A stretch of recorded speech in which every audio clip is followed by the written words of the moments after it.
성경에서 가장 많은 사람들이 암송하는 성경 구절이 무엇인지 여러분 아십니까?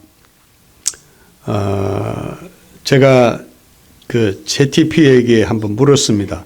전 세계적으로 많은 사람들이 가장 애송하는 성경 구절이 뭐냐 이렇게 질문을 했더니 여러분 잘 아시는 요한복음 3장 16절을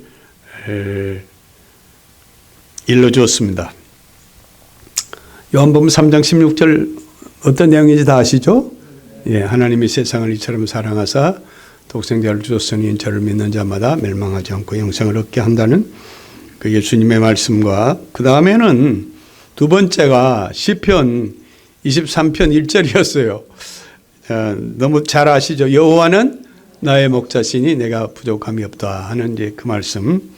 뭐 그 외에도 사람들이 좋아하는 성경 구절이 여럿 있었는데 특별히 오늘 제가 여러분께 소개해드리고 싶은 말씀은 데살로니가전서 5장 16절과 그 18절에 있는 항상 기뻐하라, 그 다음에 쉬지 말고 기도하라, 그리고 범사에 감사라, 이는 그리스도 예수 안에서 너희를 향하신 하나님의 뜻이라 하는 이 말씀, 바울의 말씀이죠.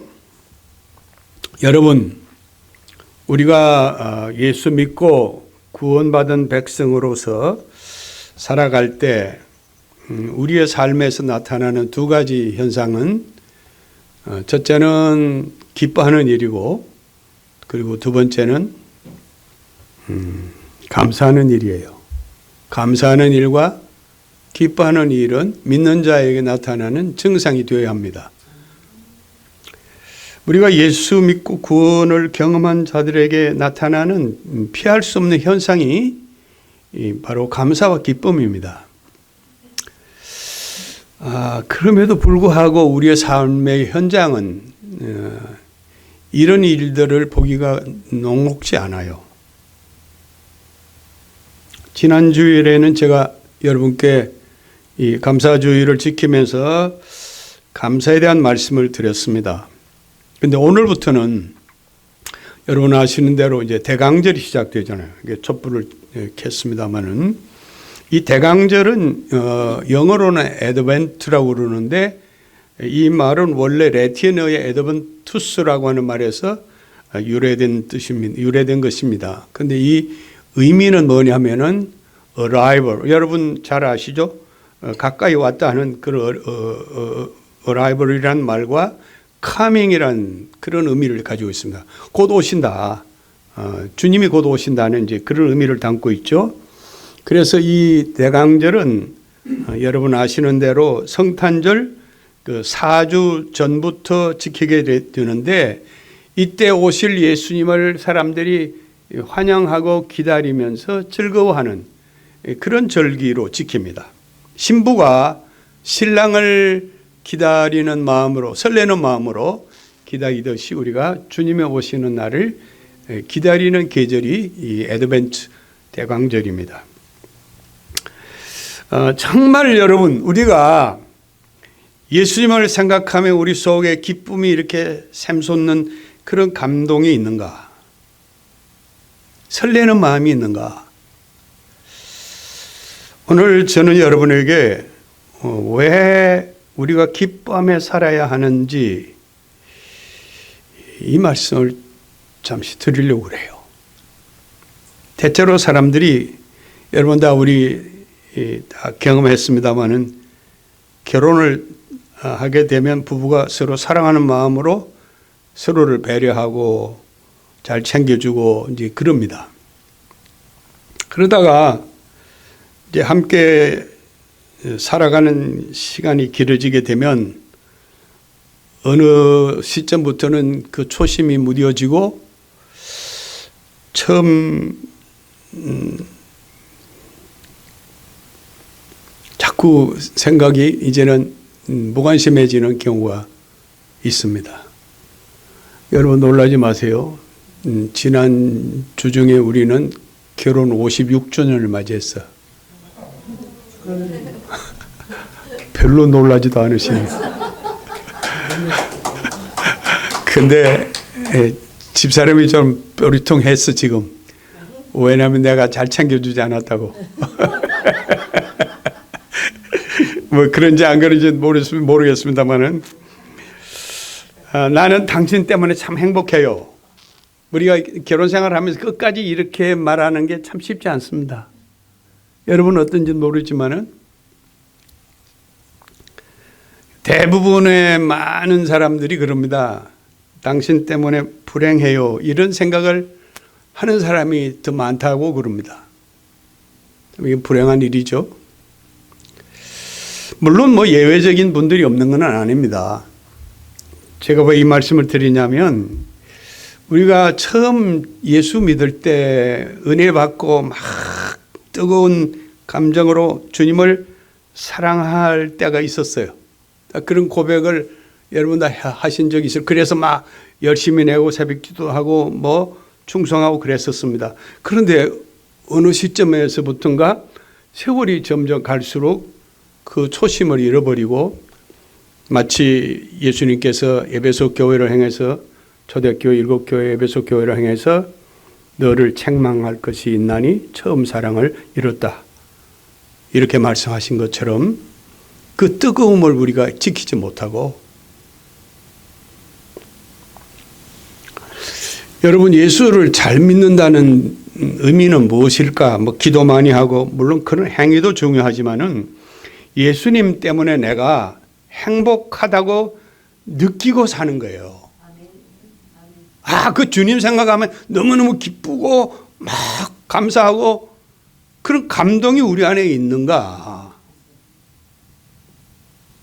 여러분 지금 우리가 주님만 생각하면 막 가슴이 설레고 주체할 수 없는 어떤 기쁨이 내 안에 있습니까?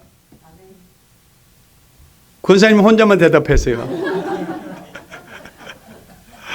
최근에 저는 내 스스로 이렇게 돌이켜보면 너무 부끄러운 거예요. 그런 감동을 경험해야 되는데 신앙생활을 정말 잘한다는 게 뭘까? 자꾸 이런 질문을 합니다. 예수님을 통해서 어떤 경우에도 기쁨을 잃지 않고 정말 행복을 느끼고 사는 것, 그거 예수 잘 믿는 거 아닌가? 동의하세요, 여러분? 여러분 어떠신지 모르겠습니다만은 예수 믿고 정말 행복을 느끼고 살아가고 있습니까, 여러분? 일반적으로 이제 사람들이 그럽니다. 행복을 느끼는 경우는 어떤 때일까? 대체로 이제 두 가지를 생각해요. 첫째는 내가 원하는 것을 막 소유했을 때, 많이 갖게 됐을 때, 그때 기쁨과 행복을 느낀대요. 보통 사람들이 다 그런 행복을 경험하죠. 그래서 영어로 이 소유의 행복을 to have라고 그래요.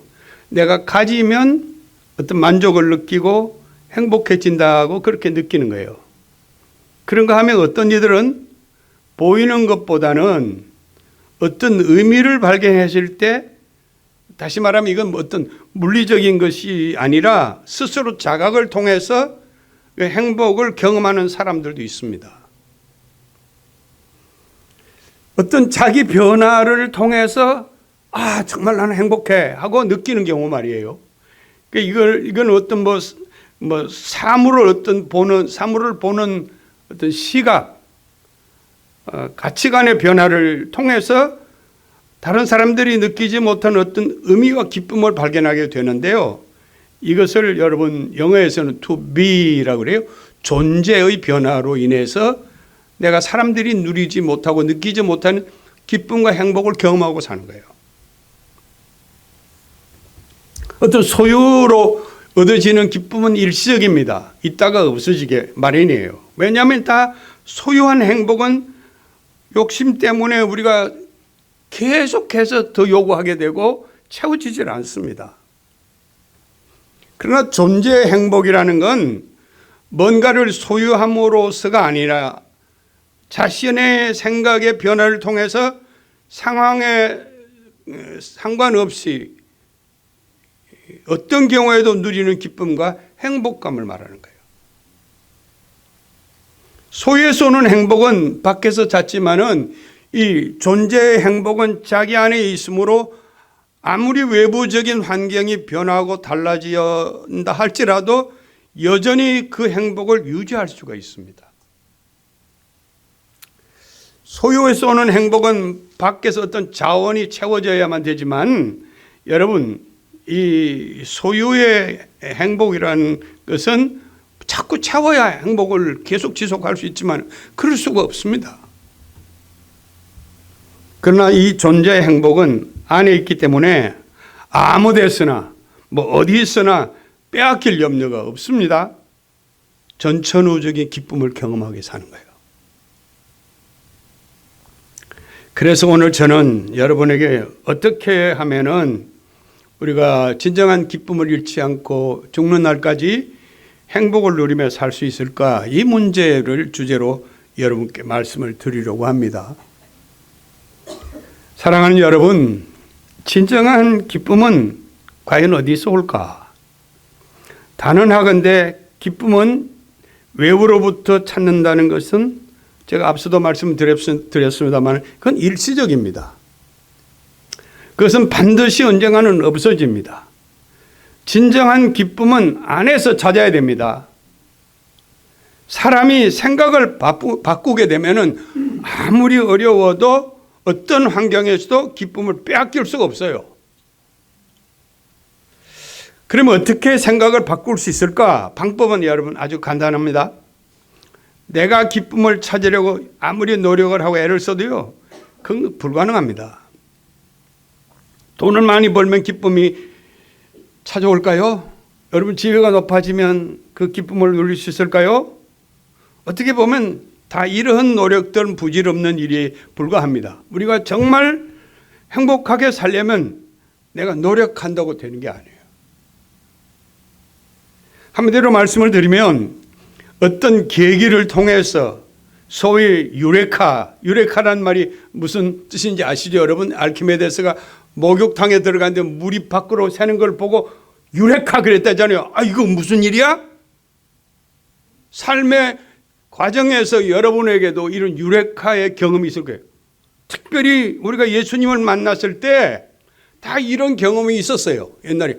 야, 이게 뭐지? 예수님을 만난 이후에 여러분 눈물 흘리고 막 감격해하고 했던 어쩔 줄 몰라서 막 그런 경험들 여러분 있으시죠? 그때 우리의 삶의 가치를 바꿉니다. 내가 봤던 시각이 잘못됐다는 것을 자각하게 되고, 아, 이거 아니었구나. 바울이 다메섹에서 예수님을 만난 다음에 엄청난 충격을 경험하고 스스로 자신의 변화를 이렇게 실토했습니다.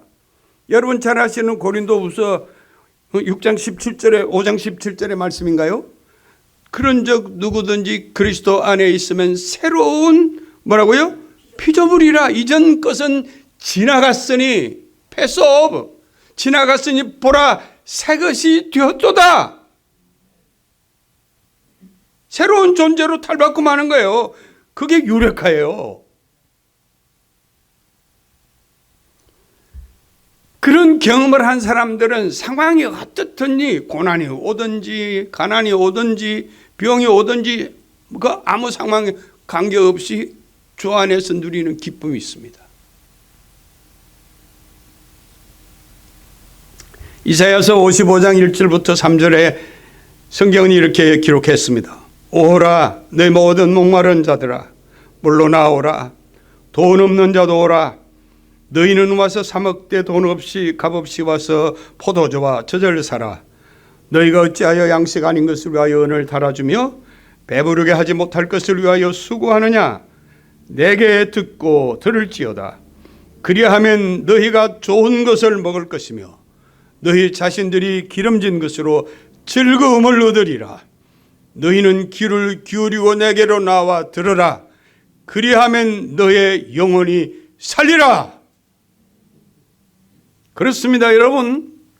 이사야 선지자의 말대로 사람들은 다 목말라 해요. 갈증을 느끼고 삽니다. 아무리 마셔도 목이 마릅니다. 채워도 채워지지 않습니다. 가져도 여전히 더 가져야 하는 빈방은 남아 있습니다. 진정한 기쁨은 채움으로 누리는 기쁨이 아닙니다. 우리 주님이 주시는 기쁨과 감사는 돈이 없어도 가능하대요. 어떻게 해야 만족을 얻을 수 있을까? 어떻게 해야 우리가 이런 즐거움과 기쁨을 얻을 수 있을까요? 동분서주한다고 채워지는 거 아닙니다. 그러나 선지자는 이렇게 말합니다. 내게 듣고 들을지어다. 그리하면 너희가 좋은 것을 먹을 것이며 너희 자신들이 기름진 것으로 즐거움을 얻으리라. 너희는 귀를 기울이고 내게로 나와 들으라. 그리하면 너희 영원히 살리라. 하나님의 말씀을 들을 때 우리는 좋은 것을 먹게 되고 기름진 것으로 즐거움을 얻을 것이라고 말씀하고 있습니다. 여러분, 물론 우리가 하나님의 말씀을 듣는다, 이게 귀로 듣는다는 의미일까요? 물론 그럴 수도 있습니다. 그러나 이 말씀은 우리가 하나님의 말씀을 귀로 들으면 즐거움이 존재하는 뜻만 아니에요. 말씀을 듣는다는 것은 우리가 주님과 인격적인 관계를 갖고 그분의 말씀에 순종하게 되면 세상이 주지 못하는 즐거움을 우리가 경험할 수 있다는 거예요. 어떤 노인이 은퇴를 하고 자동차 뒷윈도에 이런 스티커를 붙이고 다녔습니다. Retired, no worry, no hurry, no phone, no boss. 여러분도 알아들으셨죠? 아, 은퇴했다. 뭐 너무 좋았겠죠? 이제는 걱정거리도 없고 서둘 필요도 없고 전화 소리도 없고 상사도 없고. 이 노인은 행복은 무엇인가로부터 벗어나는 것이라고 생각했습니다. 뭐 물론 그럴 수도 있겠죠. 근데 사실은 행복은 매이는 것입니다. 여러분, 부부관계도 잔소리나 말다툼이 있을 때가 사실은 매이는 것 같아도 그때가 가장 안전한 때라고 그럽니다. 부모와 자식 간에도 서로 매여 있을 때가 더 안전합니다.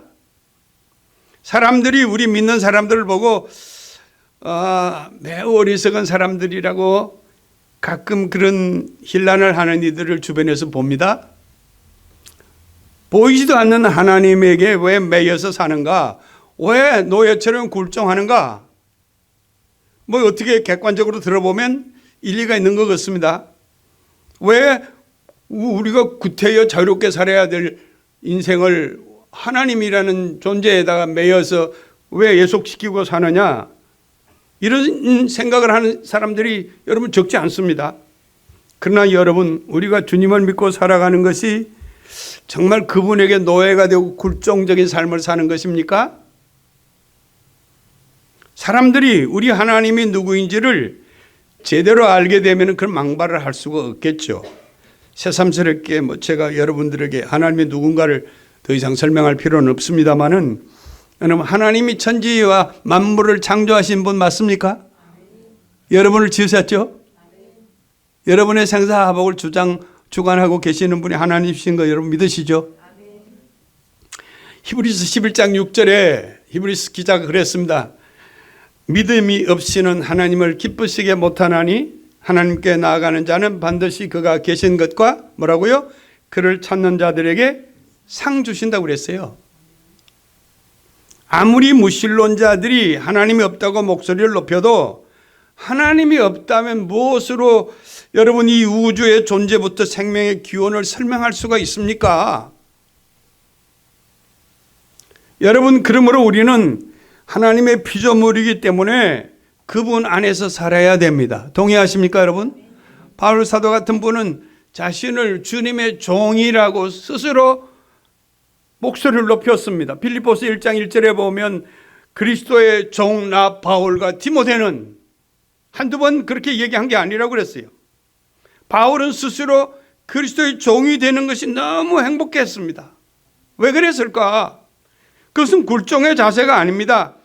주님에게 너무도 많은 사랑의 빚을 진 자이기 때문에 자신은 그분 앞에 종의 신분이라도 그것이 너무너무 감지덕지한 거예요.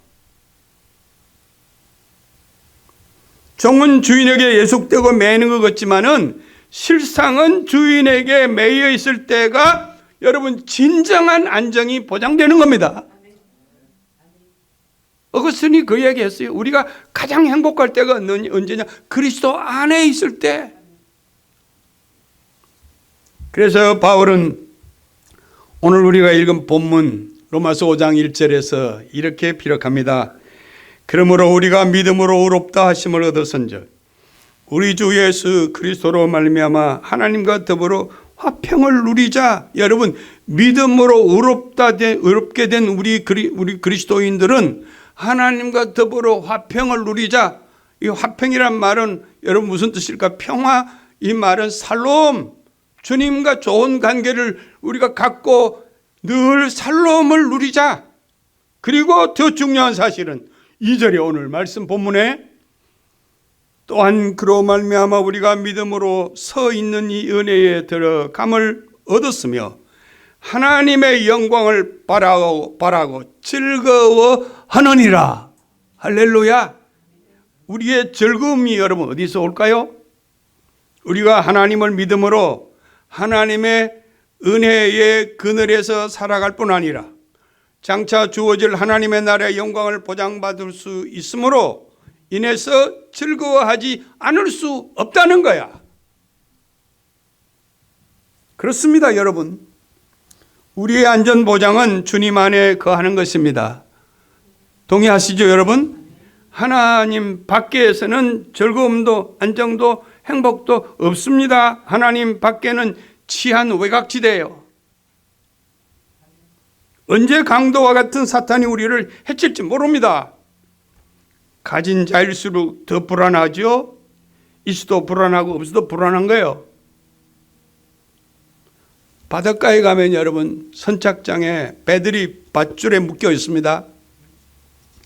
만일에 밧줄에 묶여 있지 않게 되면은 여러분 태풍이 불거나 무슨 폭풍이 몰아치면 그냥 망망대로 떠내려가서 그 배는 다 파손됩니다. 한국은 지금 풍요 속에서도 상대적인 빈곤을 느끼고 사는 사람들이 적지 않다고 그럽니다.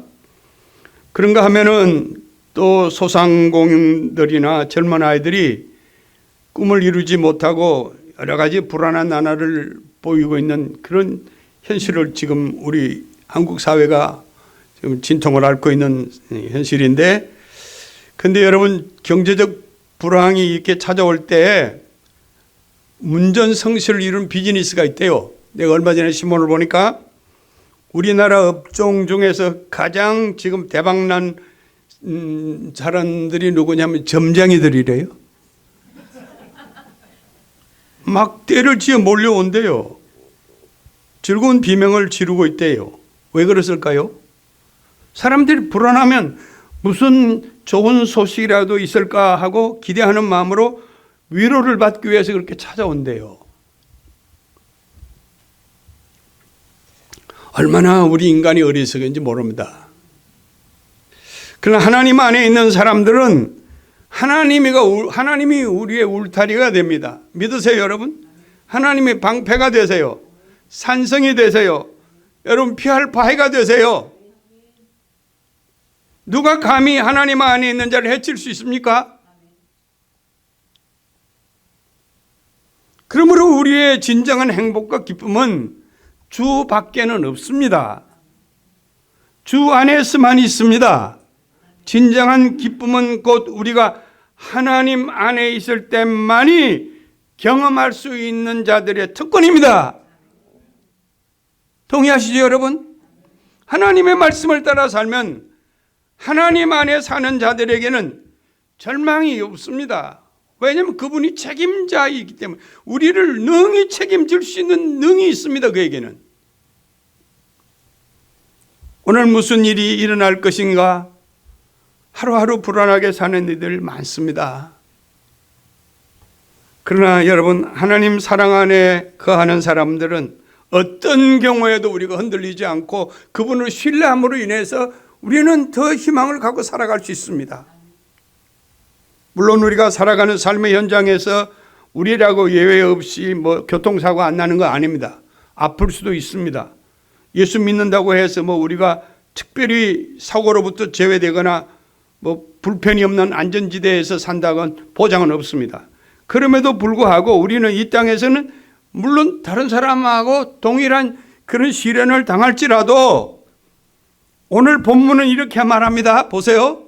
3절과 4절입니다. 다만 이뿐 아니라 우리가 환난 중에도 즐거워하나니 이는 환난은 인내를, 인내는 연단을, 연단은 뭐라고요? 소망을 이루느니라. 그렇습니다. 우리가 동일한 시련을 당할지라도 그것이 우리의 믿음을 연단하게 함으로써 더 분명한 소망을 갖게 해 주신다는 것이 바울의 지론이에요. 사랑하는 여러분, 주님의 사랑과 능력과 그분의 신실함을 여러분 인정하십시오. 그리하면 우리가 어떤 환경에서도 우리가 기쁘게 살아갈 수가 있습니다. 찬송가 397장, 이제 우리가 말씀 후에 같이 부를 찬송입니다만은 제가 아주 좋아하는 찬송 중에 하나입니다. 가사를 먼저 한번 읽어드릴게요. 주 사랑 안에 살면 나 두려움 없으며 그 사랑 변함없어 늘 마음 편하다. 저 폭풍 몰아쳐서 내 마음 떨려도 주 나의 곁에 계셔 겁낼 것 없어라. 2절입니다. 주 나의 목자시니 나 부족 없으며 주 인도하는 대로 늘 따라가리라. 그 지혜에 나를 깨워 내 앞길을 밝히니 나 주의 길을 따라 주와 함께 살리라. 3절입니다. 저 넓고 푸른 동산 내 앞에 열리고 그 검은 구름 거쳐 새 하늘 보인다. 끝없는 나의 소망 저 환한 생명길 참 보배 되신 주님 늘 항상 함께 하소서. 할렐루야. 여러분, 로마서 8장 18절에 보시면 생각하건대 현재의 고난은 장차 우리에게 나타날 영광과 좋게 비교할 수 없도다.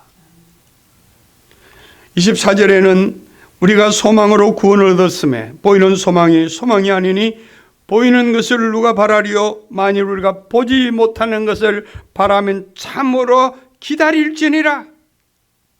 여러분 중에도 살아온 날 돌아보시면 지난날 참 어려운 때가 있었을 거예요. 지금 생각해 보면 그 고생들이 어떻게 생각할 땐 낭만이었다 하는 그런 생각도 아마 하게 될 겁니다. 저도 목회하면서 여러분 참 말로 쉽게 표현하기도 어려운 가난을 경험해 본 일이 있습니다. 그러나 지금 생각해 보면 그때가 나에게는 아주 소중한 카이로스의 시간이었다.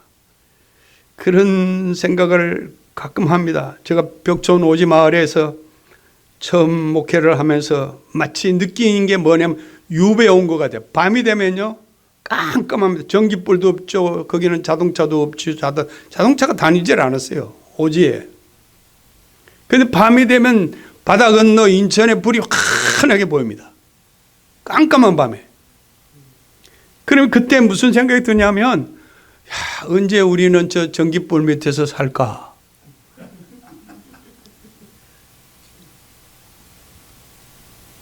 버스를 타려면은 1시간 반, 2시간을 걸어야 해요. 산길을.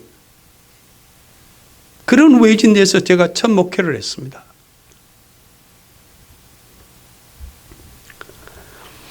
꼭 유배 온 것 같았어요.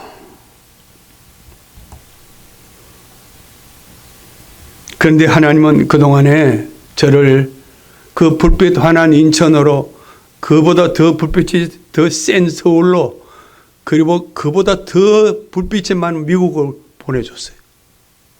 별로 놀라지도 않았어요, 여러분.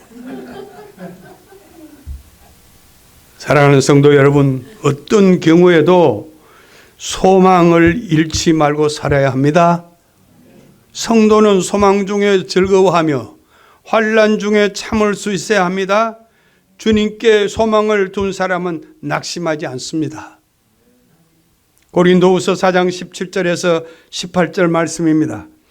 우리의 잠시 받는 환난에 경한 것이 지극히 크고 영원한 영광에 중한 것을 우리에게 이루게 함이니 우리의 돌아보는 것은 보이는 것이 아니요 보이지 않는 것이니 보이는 것은 잠깐이요 보이지 않는 것은 영원함이라.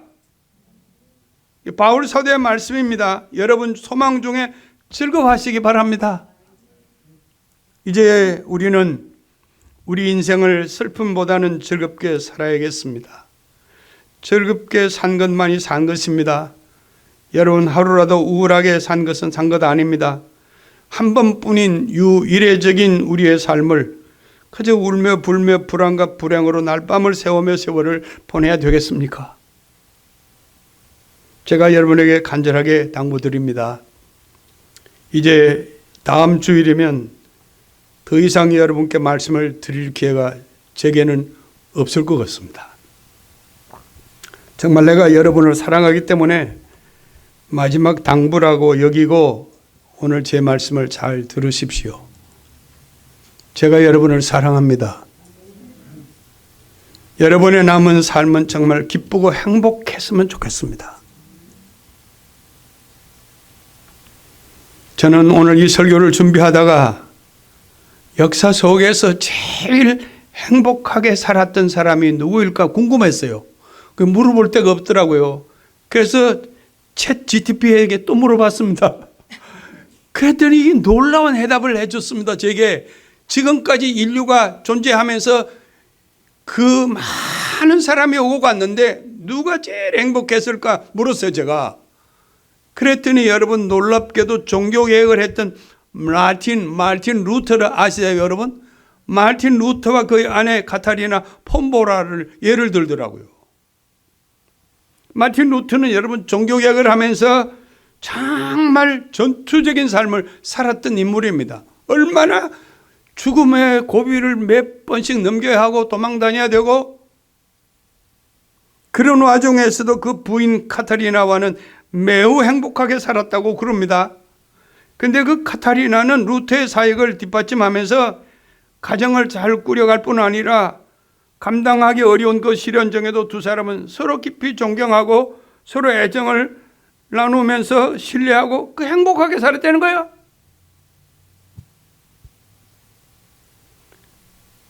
여러분 우리가 살아오는 이 인생 삶의 여정에서 얼마나 고관들이 많아요. 영웅들은 또 그 얼마나 많습니까? 대작은 얼마나 많습니까? 그 많은 사람들이 역사에 오고 가고 왔지만은 그 많은 사람들 중에 유독 종교개혁자 마르틴 루터가 세상에서 제일 행복하게 살았다. 지금까지 역사에서 그 돈 많은 솔로몬 아닙니다. 그 권력 많고 전쟁에 승승장구했던 나폴레옹도 아닙니다. 알렉산더도 아닙니다.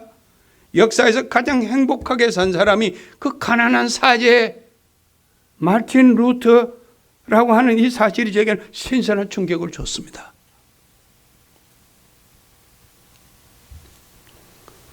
그러므로 여러분 제가 이제 말씀을 맺겠는데요. 행복도 기쁨도 어떤 외부적인 조건에 의한 것이 아닙니다.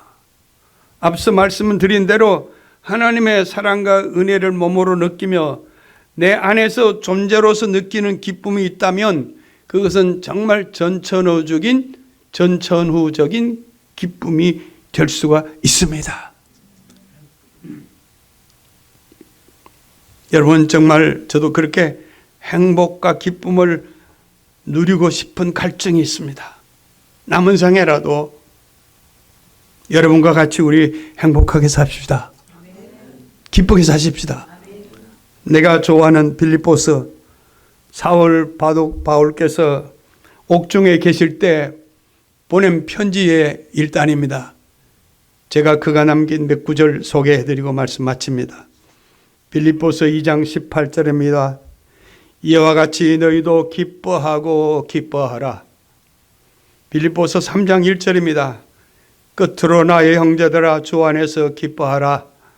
너희에게 같은 말을 쓰는 것이 내게는 수고로움이 없고 너희에게는 안전하니라. 빌립보 4장 4절입니다. 주 안에서 항상 기뻐하라. 내가 다시 말하노니 기뻐하라. 여러분, 우리가 예수 믿는 특권이 있다면 무엇일까? 주님이 우리를 보장해 주신다는 믿음으로 어떤 경우에도 즐겁고 기쁘게 살 수 있는 겁니다. 마음에 기쁨이 넘치면 여러분 매사가 다 활기가 넘치고 건강도 보장될 수 있다고 저는 믿습니다. 더욱 여러분 주 안에서 행복하게 살아가시기를 주님의 이름으로 축원합니다. 기도하십시다. 고마우신 하나님, 우리가 매양 어리석어서